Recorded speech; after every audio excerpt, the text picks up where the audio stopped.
আমরা বাংলাদেশকে হারিয়ে দিলাম।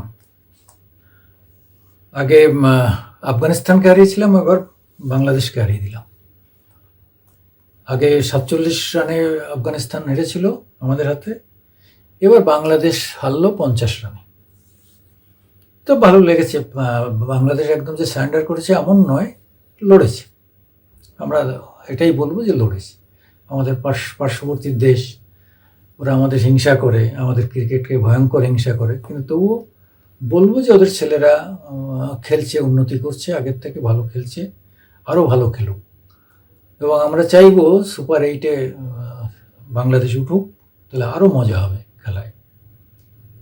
এখন বাংলাদেশ কিভাবে এটাকে রিয়াকশান করবে, ওরা তো মানে ওরা অপেক্ষা করবে সামনে অস্ট্রেলিয়ার কাছে আমরা হারি কিনা। হারলে আবার ওরা নাচবে, গাইবে, ওদের ঈদের আনন্দ হবে। যাই হোক, বাংলাদেশ টসে জিতেছিল। টসে জিতে ওরা নিজেরা ব্যাট না করে ওরা ভারতকে ব্যাট করতে পাঠালো।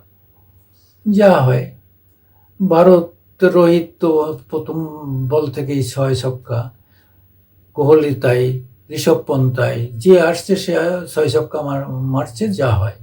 সূর্যকুমার গত দিনও শুরু করেছিল 6 দিয়ে, এবারও 6 দিয়ে শুরু করলো, গতদিন 50 করেছিল, এবার আজকে ওই 1-6 পরেই পরে আবার 6 মারতে গিয়ে আউট হয়ে গেছে। এরা তো জানে যে পিটিয়ে 200 রান তুলবো, তা 200 হয়নি, 4 রান কম হয়েছে, 196 তো হয়ে গেছে। হ্যাঁ, বিরাট কোহলি খুব ভালো খেলেছে, তার খেলা খুব নজর কেড়েছে। 6, তারপরে 4, বেশ 2টো 6 মেরেছে, অনেকগুলো 4 মেরেছে। যাই হোক, 37 রান করেছে, আর তাতে মজা। তারপরে ঋষভ পন্থ এসে একদম পটাপট 6-4, কিন্তু ওই আবার সেই রিভার্স সুইপ করতে গিয়ে কট আউট।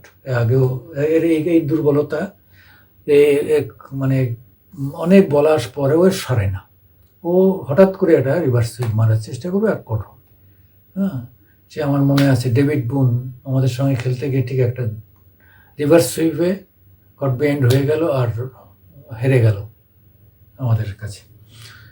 তা রিভার্স সুইপ অত্যন্ত কন্ট্রোলে না রাখলে রিভার্স সুইপ মারা উচিত নয়। এবং রিভার্স সুইপ কখন মারবো, যখন দেখবো যে আমাদের নিয়ন্ত্রণে এসে গেছে, তখন মারব। যাই হোক, আমাদের ক্ষতি হয়নি, ঋষভ জানে, আমি চলে গেলেও অনেকে আছে। হার্দিক পান্ডিয়া একদম দারুণ মেজাজে খেলেছে, যেমন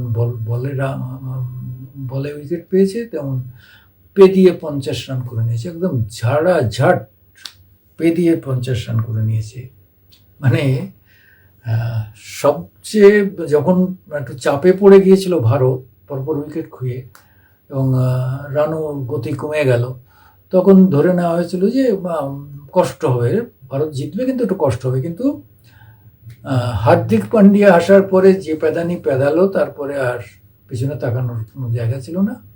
তারপরে আমরা জানি আরও আমাদের লম্বা লাইন আপ ছিল যারা ব্যাট করতে পারেন। রবীন্দ্র জাদেজা, অক্ষর প্যাটেল, সবাই ব্যাট করতে পারে, কাজেই আমাদের কোনো ভয় ছিল না। কিন্তু আমি বলবো তবুও এক পেশে খেলা হলেও আমি এক পেশে বলতে চাইছি না যে না, বাংলাদেশের ছেলেরাও লড়াই করেছে, তারাও জেতার জন্য চেষ্টা করেছে, একদম ছেড়ে দেয়নি। তবে অনেকেরই ধারণা যে ওরা যদি ব্যাটটা প্রথম করতো, তাহলে মনে হয় ওদের লড়াইয়ে আর একটু সুযোগ ছিল।